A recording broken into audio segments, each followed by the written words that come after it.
정치권에서는 뭐 경선에 정신이 팔려갖고 아무 얘기도 안 나옵니다만은 문재인 정권 이제 임기 말 아닙니까? 네.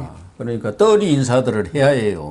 청와대에 있는 자기 쪽 캠프에 있는 사람들 이제 자리 하나씩 챙겨줘야 할 거 아닙니까? 임기 이제 6개월뿐이 안 남았고 그러니까 뭐 지금부터가 아니라 이미 전에부터도 챙겨왔지만 최근에 이 청와대에 있는 인사들이 이 낙하산으로 뭐 금융권이다 어디다 이런 데 그냥 엄청나게 쏟아내고 있는 그런 상황인 것 같아요.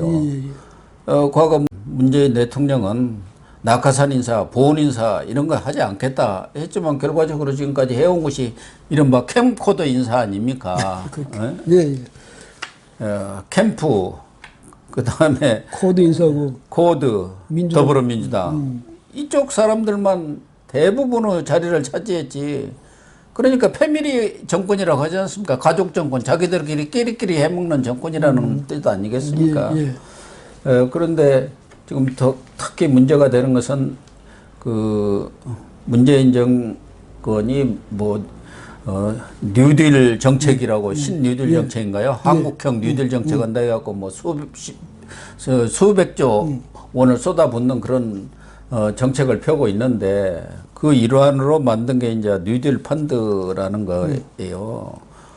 산은이라든가 한국거래소, 예탁결제원 등 금융 분야 공공기관들이 출자를 해갖고 2025년까지 20조 원 만들어서 기업들한테 이제 뭐 이렇게 지원을 해주겠다 뭐 그런 건데 거기에 황현선이라는 청와대 민정수석실에서 2년간 일했던 사람이 낙하산으로 내려갔는데 20조 원을 주무르는 그 투자운용본부장으로 갔는데 금융 쪽에는 전혀 전문성이 없어갖고 지금 논란을 빚고 있지 않습니까? 그것도 뭐 없는 자리를 만들었다면서요. 신설해가지고. 그러니까 본부장 하나밖에 없었는데 2본부장 만들어 그 자리 줬다네. 근데 금융에 그것도 전문성도 전혀 없는 사람 그 20조 원 기금을 운용합니까? 그러니까 그것도 투자를 운영합니까? 투자를? 경력이라는 게 이제 국회의원 보좌관하다가 당에 들어가서 뭐 이런 당뇨를 한 거죠. 무슨 국장까지 당에서. 그리고 조국이 불러가지고 그때 조국이 당의 혁신위원회 때 그때 같이 그 밑에서 일을 했던 모양이죠.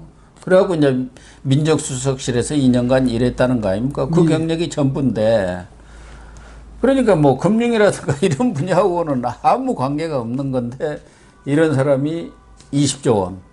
그 자리가 아마 연봉이 수억 원 될 겁니다. 금융 쪽에는 아주 높습니다. 웬만하면은 감사만 하더라도 또 연봉이 3, 4억 됩니다. 그리고 거기 기관장 하면은 6억, 경우에 따라서는 10억 이렇습니다. 연봉이 금융기관. 그래서 서로 갈라갑니다. 근데 그 자리에서요, 그 20조 원이나 되는 그 기금을 그 운용해야 되는데, 예? 모르는 사람은 무슨 운용을 해요? 그러니까. 그 무슨 고스톱 치듯이 하나? 그래서 지금 이 뉴딜 펀드가 이거 내년 대선용으로 이렇게 자금으로 쓰기 위해서 만든 거 아니냐. 그쪽에서 어떻게 자금을 마련하기 위해서 이런 얘기까지. 이거야말로 이제 관측입니다만은 금융권에서 그런 소문들이 나돌고 있어요.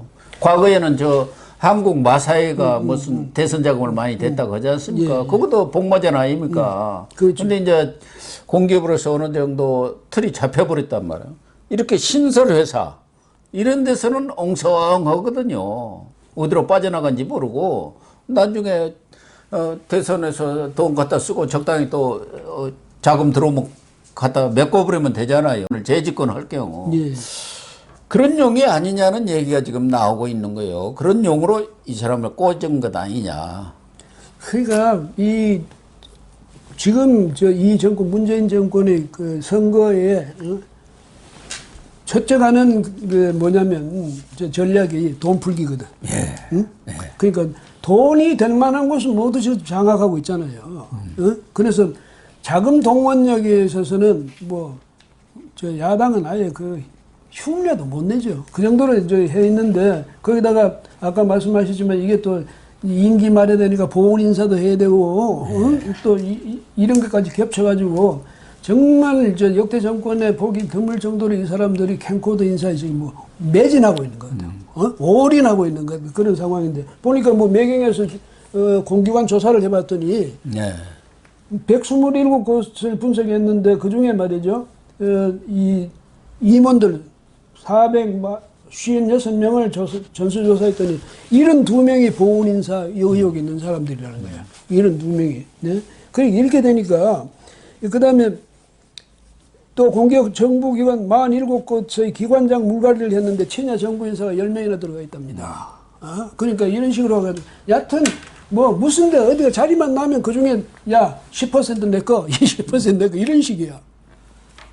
아니, 그다음에 그러니까 뭐 아니, 예. 이쪽에서 또 역량이 있고 그런 사람이 또 뭐 정부에서 일을 하다가 또 민간 쪽이라든가 공공기관 쪽에 또 내려가서 더 좋은 역량을 발휘하면은 뭐 나쁠 것은 없는데 그럴 그렇죠. 수도 있는 건데 우리나라가 뭐 말은 미국 같은 여권제도 이른바 스포일 시스템을 도입을 안 했지만 현실적으로 하고 있는 거란 말이야. 그런데 이번 같이로 이렇게 엄청난 돈을 다루는데 자리에 전혀 전문성도 없는 사람이 가갖고 할 수 있는 일이 뭐가 있겠느냐 이거죠. 그렇죠. 대부분의 경우가 지금 문제가 되는 것은 그런 경우들 아니겠습니까? 거기다가 또 하나는 이 안에서 보면 아까 뭐 행정관 이야기했지만 그러면 자기들끼리 보훈 인사를 하더라도 이제까지 혜택을 못 받았던 사람 중에 전문가 네. 이런 사람 많지만 그래도 의리가 있는 게 되지. 이 웃기는 사람도 약간 뭐 가족 인사라고 그랬습니까? 이 사람도 해먹었던 사람 이쪽에서 빼가 또 저쪽이 또 해먹더라고. 저쪽에 해먹었던 사람 붙잡아 이쪽에. 그러니까 해먹었던 사람끼리 모여서 하는 거예요. 그러니까 늘 혜택을 받는 사람은 계속 그 좋은 자리에 앉아 있고, 그 다음에 열심히 돕고도 이제는 나한테도 뭐 한 자리 오나 이랬던 사람들, 그 중에 전문가들 이런 사람들 기회가 안 가는 거죠. 자리는 부족한데 이런 식으로 그 기득권자가 이런 다 차지하고 있으니까 저 자리가 자기한테 언제 오겠습니까? 그때도 이 문재인 정권에서 있다가 뭐 청와대라든가 보훈인사 쪽으로 대사로 나간 사람들이 있잖아요. 뭐 장하성이다 뭐다 해가지고 최기식이다. 그런 사람들은 나가가지고 그 주재국에 주요 인사들하고 거의 안 만난다는 거 아닙니까? 그러니까 혼밥하고 오는 거지. 놀다 오는 거예요. 그러니까. 말하자면은 예. 대사로서 떡 놀고 밑에 있는 공사 참사들한테 실질적으로는 일을 시키고 여행이나 다니고 뭐 그런 거 아닙니까? 그러니까 대통령부터가 외교에 있어서는 중국에 가가지고 국빈으로 초청받아 가가지고 10끼인가 11끼 중에 두 끼만 거기 관계자하고 먹고 나머지는 전부 혼밥했다니까. 이 친구들 가면 임기 중에 계속 앉아가지고 말이지 그 돈 가지고 자기들 그 정치인들 오면 그 사람들 대접하고 그 해당 그 주재국의 그 정치인들이나 요인들하고 이렇게 교섭 잘하라고 주는 돈을 가지고 국내에서 누가 오면 같이 특활비 주고 다 주잖아. 그 독일 대사로 갔는 뭐 인사수석관 조현옥인가 1년인가 했는데 딱 요인이라고 생각하는 사람 한 번 만났더라는 거 아닙니까? 그런 사람들은 거기서 진짜 독일 같은데 얼마나 우리하고도 관계가 깊고 또 뭐 독일이 사실상 유럽을 장악하고 있을 정도로 막강한 거 아닙니까? 그러면은 거기에 주재국하고도 요인들하고도 열심히 만나고 해갖고 정보도 빼내고 또 뭐 이렇게 여러 가지 협력 관계라든가 이런 것에 대해서 외교 활동을 해야 하는데 1년 내에 가서 딱 한 번 만나고 뭐고 있었냐 이 말이야. 독일 좋은데 구경이나 다니고 그런 거 아니겠습니까? 그 장하성 씨. 예. 그렇게 뭐 자기가 저 경제에 대해서는 아주 누구보다도 뛰어난 식견을 갖고 있는 사람, 또 중국이라든지 이런 데 이해가 깊은 사람 가서 그러면 그 역량을 발휘해 줘야 될 거 아니야. 중국은 우리하고 딴 것보다도 경제적으로 굉장히 긴밀한 관계잖아요. 그러면 장하성 씨의 그 경제적인 그 식견을 그때 발휘해야 되는데 가가지고 가면 그 대국의 대사로 가가지고는 돈을 상대적으로 많이 줄 거 아니에요. 그거 가지고 혼밥하고 앉았다는 얘기 아니에요, 지금. 자기들, 그다음에 자기들 부하들하고 모아가지고 먹구나. 안 그러면 국내에서 누가 오면 거기 대접하고 포함 잡고. 그 장하석이도 몇 차례 안 했다고 그렇게 다 몇 차례 안 나왔- 했다고 뭐 나왔잖아요. 세 번인가 지금까지 주요한 인사라고 만나는 사람이 그 정도뿐이 안 됐다는 거 아닙니까? 별로 중요한 사람 안 만났겠죠. 안 만나고. 만나주지도 않은 거예요. 말하자면. 그 평소에 교류가 없으니까 그렇게 되는 거야. 중국 같은 사회라는 것은 정말 이 인간관계 아닙니까? 그게 제일 중요한 사회 아닙니까? 근데 이제 가가지고 뭔가 한 건 크게 해가지고 시진핑을 방한시킨다든지 아니면 무슨 뭐 중면 무슨 뭐 MOU를 체결한다든지 이런 거리를 만들어야 되는데 거리를 지금 못 만들고 있잖아요. 왜냐면 우리하고 중국하고 관계가 그러니까. 대사가 열심히 외교 활동도 펴고 밥도 사면서 이른바 관시라는 걸 만들어야 하거든요. 관계. 그래. 그거 없으면 중국은 잘 안 되거든요. 인맥이 없으면. 예. 그런데 자기 혼자 혼밥 맞고 있는데 지금 이런 금융권에도 보면 민병들하고 전에 저 국회의원 국회의원 하다가 뭐 이 사람이 진짜 사퇴 쇼 벌인 사람 아닙니까? 성추행 했다가 이제 나는 국회 절대 안 들어간다 하고 사퇴서 내놓고는 2달 만에 쓱 들어와서 무슨 위원장까지 해먹고 나간 사람이 지금도 보험연수원장으로 또 가. 이 사람이 무슨 보험 알아서 연수원장이고 생보협회장도 대선 캠프 출신의 정의수 전 의원 또 가 있고 뭐 이렇게 지금 청와대에서도 그 유명한 청경득이라고 총무비서관실에 선임행정관이 있는데 전에 이 유재수 감찰 사건 때 김태우 뭐 이런 쪽에서 좀 수사하려니까 피하 구분도 못하냐 뭐 했던 사람이 이 사람 아닙니까? 그 우리 쪽 사람인데 왜 조사하려고 그러냐? 그 사람이거든. 금융결제원 상임감사 이런 자리가 한 4억 줍니다. 가만히 앉아서 금융결제원에 이 청경대가 감사 업무를 어떻게 하겠습니까? 회계감사라든가 이 복잡한 일을. 그러니까 딱 가서 앉아 있어요 지금. 그렇죠. 근데 제가 저 문재인 대통령한테 지금이라도 꼭 부탁하고 싶은 거는 임기 말에 인사 좋다. 인사 뭐 해주고 해줄 인사는 해주고 보온하는 인사를 하는 것까지는 좋은데 제발 돈 만지는 데는 보내지 말아야 돼. 돈 만지는 데. 그 국민들 금전적으로 손해 좀 보이지 마라. 이거 꼭 좀 부탁하고 싶어요. 어떻게 이렇게 하필이면 금융 이런 쪽에만 골라가면서 보내는지 말이죠. 특히 이제 임기 말이 되니까 알박기 인사 아닙니까? 지금 나가도 임기가 3년이 대부분 보장이 되고 있지 않습니까? 그러니까 핵심적인 자리에 자기 사람들을 청와대 출신들을 꽂아가지고 자기 정권이 설사 야권으로 넘어가더라도 어떻게 해볼 수 없는 그렇게 지금 인사들이 계속 이루어지고 있는 게 그게 이제 문제인 것 같아요. 이제 노무현 대통령 정부 때부터 저쪽에서 가장 세인의 입에 오르내렸던 것이 대못 아닙니까? 대못. 예, 대못받기죠. 예. 그러니까 뭐 대못받기는 소질이 있는 것 같아. 언론에 이렇게 논란이 됐던 사람들 말고도 뭐 거기 행정관이다 뭐 이렇게 비서관이다 해가지고 금융권이다 이렇게 간 사람들이 뭐 엄청나게 많습니다. 뭐 일일이 다 뭐 무슨 상임이사다 뭐 비상임이사다 간 사람들은 다 꼽을 수가 없을 정도인데 특히 이제 전문성이 없는 자리에 특히 이런 이번에 한국성장금융이라는 회사가 새로 만들어지면서 이 투자운용 본부장, 이 본부장에 황현선이라는 사람이 가니까 이제 언론에서도 이건 말이 안 된다 해서 논란이 되는 거지. 지금 뭐 낙하산 인사, 알박기 인사가 횡행하고 있는 그런 상황인 것 같아요. 그러니까 대통령은 자기가 꼭 봐줘야 될 사람이 있을 수 있잖아요. 예. 그래 하나 밑에 보고 이 친구를 봐줘야 되겠다 만약에 이야기한다면 그 밑에는 또 지가 봐줘야 될 사람 또 있잖아. 비서실장대로 무슨 뭐 비서는 비서대로 행정관은 행정관대로 여하튼 또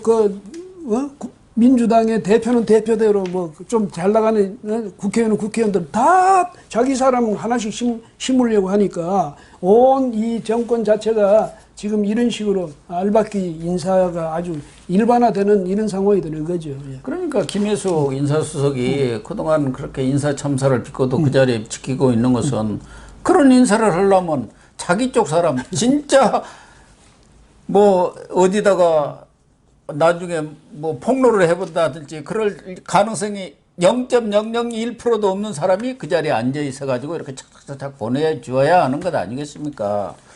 그러니까 앞서도 얘기했지만 윤석열 전 총장이 무슨 고발을 한다 할 리도 없지만 본인이 평생에 무슨 고발이고 검사한 사람이 무슨 고발을 하냐 그랬는데 만약에 했다고 하더라도 손준성 같은 사람을 썼다 한다면은 문재인의 김혜숙 같은 사람이 될 정도가 돼야 쓰는 건데 전혀 자격도 말하자면 흔히 이야기하는 윤석열 라인 이 사람도 아니고 추미애가 인사를 한 사람 자기 딱 감시하라고 그 코 밑에다 박아놓은 사람 턱 밑에다 박아놓은 사람을 사용했겠냐는 얘기가 나오는 거죠. 이 김혜숙이를 보면은 예, 그러니까 저기 만약에 그런 식으로 덮어 씌우려면 윤석열 전 총장하고 저 사주했다기 참저그 시켰다기보다는 추미애 장관이 시켰을 가능성이 훨씬 높지. 예, 그러니까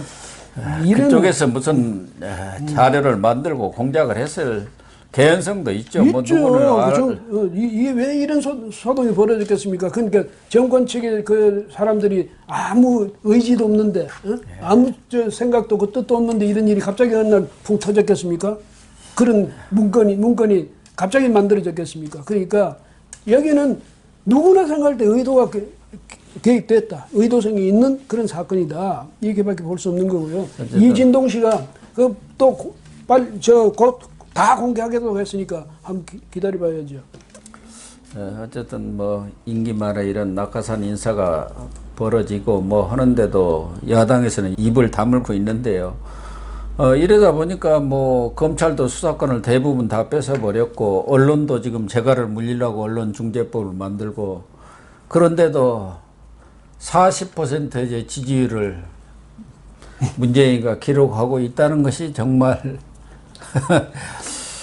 아이러니 정도가 아니라 뭔가 잘못된 것 같습니다. 예, 크게 나라가 잘못된 것 같아요. 그것도 있고 뭐 저 여론조사 회사를 저기 의심해서는 안 되는데 며칠 전에 그 저 여론 조작했다는 게 그 공공연히 드러나잖아요. 글로벌 리서치가 아예 조작을 해버린 거 아닙니까? 그런 게 해갖고 3천만 원의 과태료까지 받은 거 아니에요? 그런 식으로 하니까 이제는 여론조사도 믿을 수도 없고 여론조사 이것도 국민들이 여론조사 이거 추이를 아주 냉정하게 봐야지. 그 사람들한테 휘둘리면 안 돼요. 예. 오늘 방송 모두 마치겠습니다. 시청해 주셔서 감사합니다.